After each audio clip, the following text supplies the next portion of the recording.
잘 주무셨나, 익? 먼 곳으로 이동하는 수고로움 때문인지 난 집에 있을 때보단 잘 잤어. 아침 먹으려고 공용 공간 무인 매점에서 계란 2개랑 햇반 샀어. 프라이, 아니 의도치 않게 만든 스크램블이랑 어제 남은 반찬 곁들여 아침 해결. 너도 알다시피 나 국물 꼭 있어야 하는 사람이었잖아. 근데 큰 병 한번 앓고 나니 습관이 저절로 고쳐진다. 있으면 조금만 먹고 없으면 굳이 안 찾아. 국그릇 대신 여행지도. 낭만 있어 보이지 않아? 여긴 숙소 옥상. 숙소 앞이 버스 정류장이라 편해. 근데 울릉도는 배차 텀이 좀 길어. 다음 버스 시간까지 근처 골목길 산책했어.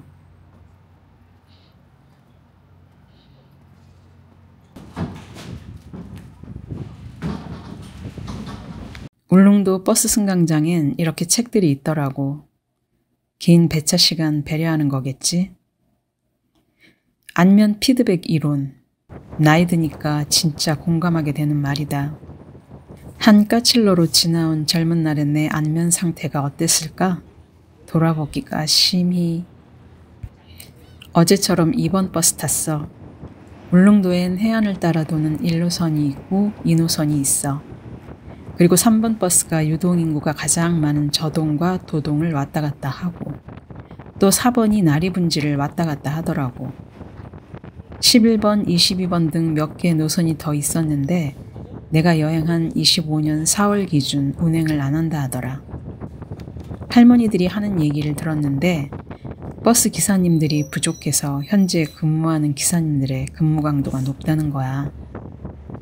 신문기사 보니까 3월부터 울릉도 유일 버스 회사인 무릉교통이 노조 파업에 들어갔다고도 하고 4일 동안 타면서 만난 울릉도 버스 기사님들 나이 지긋해 보였고 2-3분은 계속 마주치기도 했어.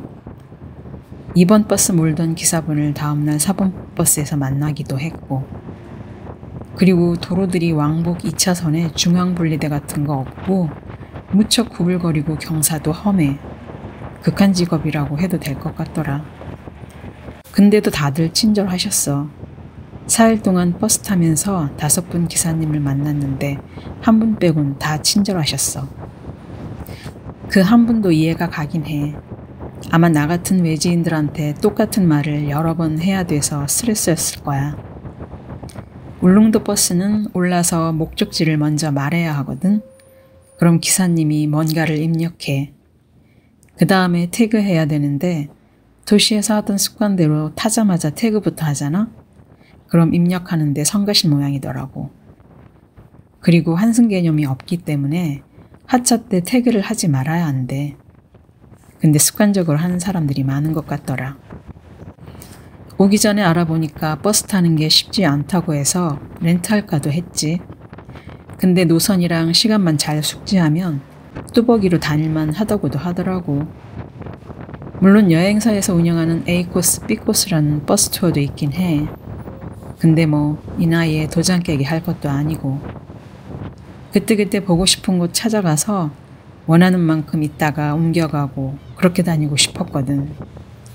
또 걷는 거 자신 있고 시간 부자니까 까짓거 웬만한 거리는 걸으며 쏙쏙 들이보자 싶었지. 그리고 무엇보다 이거. 운전에 집중하느라 에너지 쓰는 대신 창밖으로 스쳐가는 풍경 영상으로 찍는 거. 이거 꼭 해보고 싶기도 했고. 그래서 버스 타고 어디 가는 거냐고? 어제 오징어 내장탕 먹었던 식당 주인이 추천해준 곳에 가는 중. 45분 정도 걸리는 태아마을이란 곳이야. 태아 모노레일 타고 올라갔다가 체력되면 걸어 내려오면서 자연의 풍경을 제대로 즐겨보길 추천한다는 거야.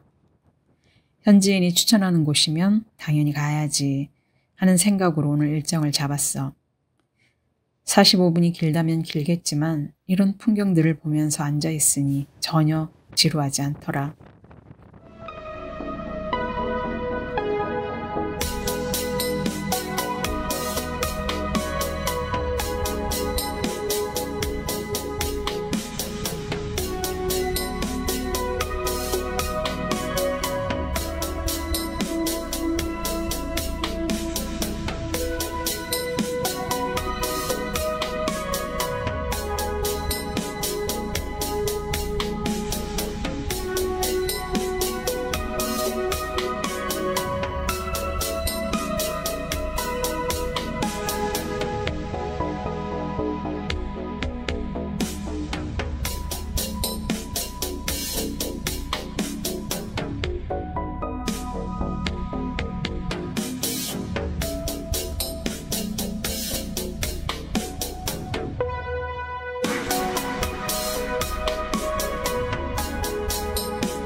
청하신당이란 곳에서 내렸어. 우선 모노레일 먼저 타고 이따가 이 신당 안에도 들어가 봐야겠다. 태아마을 골목이야. 작은 마을이었는데 식당도 있고 숙박업소도 몇 군데 있었어. 아주 한적한 마을이더라. 주말이나 성수기 때는 좀 북적이려나?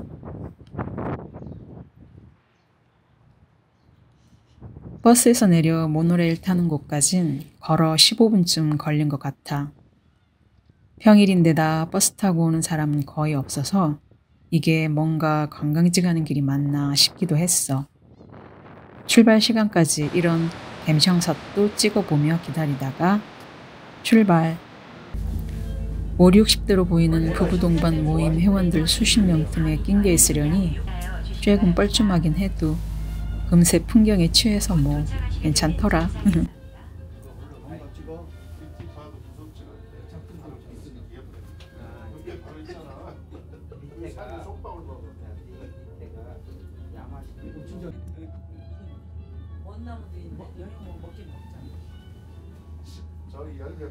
문이 열립니다. 모노레일에서 내려 태화전망대로 가는 길이야. 다정해 보이는 부부 여행객이 앞서서 걸어가다 표지판을 보길래 나도 들여다봤어. 모두들 열리지를 참 좋아해. 근데 이거 볼 때마다 나란 인간은 왜 구속이란 단어가 떠오를까? 네가 보기에 나 말이야. 꼬였니? 저기 전망대가 보인다. 탁 트인 시야도 좋았고 시원한 사월의 바닷바람도 무지 시원했어. 공기 상쾌한 건 두말할 것도 없고.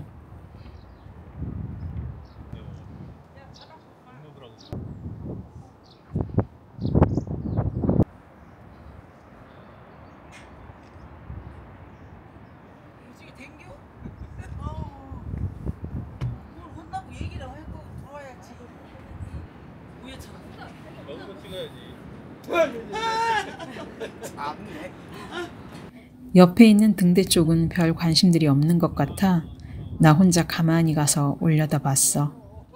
파란 바다랑 하얀 등대가 잘 어울렸어. 여긴 태화전망대에서 조금 올라오면 있는 대풍감 전망대야. 대부분 태화전망대에서 다시 모노레일 타고 돌아가는데 난 풍경 보면서 걸어 내려가기로 했어. 나 혼자면 산속 코스에서 좀 무서울까 걱정도 되긴 했는데 친구 셋이 함께 온 일행이 앞서 걸어 내려가더라고. 그래서 괜찮았어. 걷다가 마주치고 하다 보니 서로 간단한 스몰 토크도 하고 사진도 찍어주게 되더라고. 그러다 이렇게 커피도 얻어 마셨지. 셋 중 한 분이 커피를 무척 좋아한대. 이런 풍경을 보며 커피를 마시게 될 줄은 몰랐는데 너무 귀한 느낌이 들었어. 내가 고마운 마음을 약간 오버해 표현했더니 커피 좋아하는 분이 나한테 장난처럼 이러더라. 이런 풍경 보며 마시니 좋죠? 근데요, 저 자식이 아침에 나를 엄청 구박하는 거예요. 지는 커피 안 좋아하는데 번거롭게 보온병에 타담느라 시간 낭비한다고요. 그래도 나이 들어 맘이 맞아 함께 여행 다닐 수 있는 친구가 있다는 게 얼마나 좋아?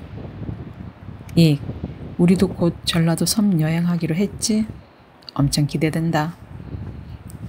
내려오는 초반엔 산속 가파른 구간이 좀 있어서 잘못한 선택인가 싶은 순간도 있었어. 근데 조심조심 내려오다 보니 편한 길들로 이어지더라. 그리고 걷기 편안한 데크길이 수평선이랑 함께 광활하게 이어졌어. 걸어 내려오기로 결정한 나 자신을 칭찬했지. 너도 걷는 거 무척 좋아하잖아. 같이 나직나직 수다 떨며 걸으면 참 좋을 텐데.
모노레일 탑승역이 보이기 시작했어. 근데 저기 가운데 산 희끗한 거 저거 눈 내린 거겠지? 마을로 들어와 작은 전방에서 보름달빵이랑 생수 사서 점심 먹는 중이야. 교회 앞마당에 있는 테이블에서 먹었어. 전빵 주인 아주머니에게 평일이라 가게 문들을 안 열었나 봐요 라고 물었더니 부지깽이 명이나물 한참 수확하는 때라 그렇대. 식당하는 분들이 부업처럼 나물 수확 일도 하기 때문에 4월 울릉도 나물 수확철엔 무척 바쁘다는 거야. 괜찮아. 맑은 햇살 받으며 파란 테이블에서 100만 년 만에 먹는 보름달빵도 꽤 맛있으니까. 여긴 버스 내렸던 성화신당. 안에는 들여다볼 수가 없었어. 대신 이 시로 신당의 존재감을 조금은 알 수 있었어.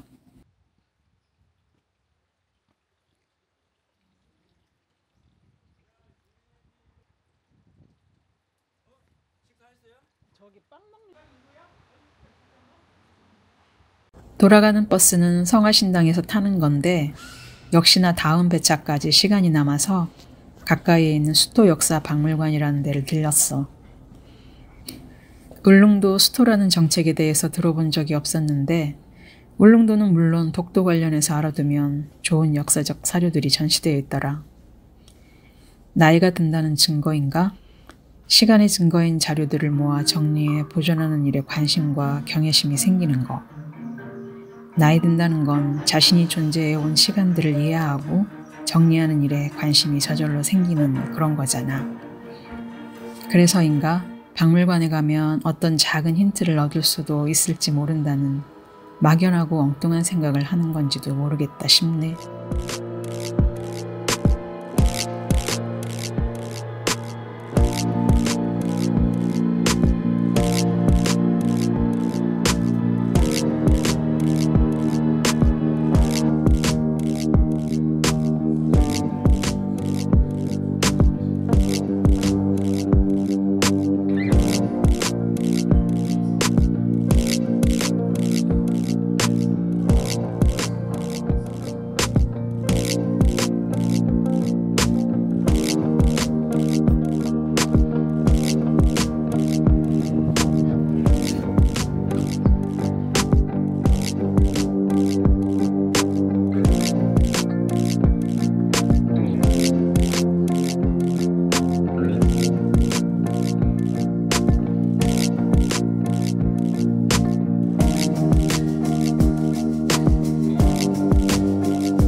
저녁은 홍따밥이란 걸 먹었어. 역시 울릉도에서 먹어야 할 메뉴라고 해. 가격은 2만 원.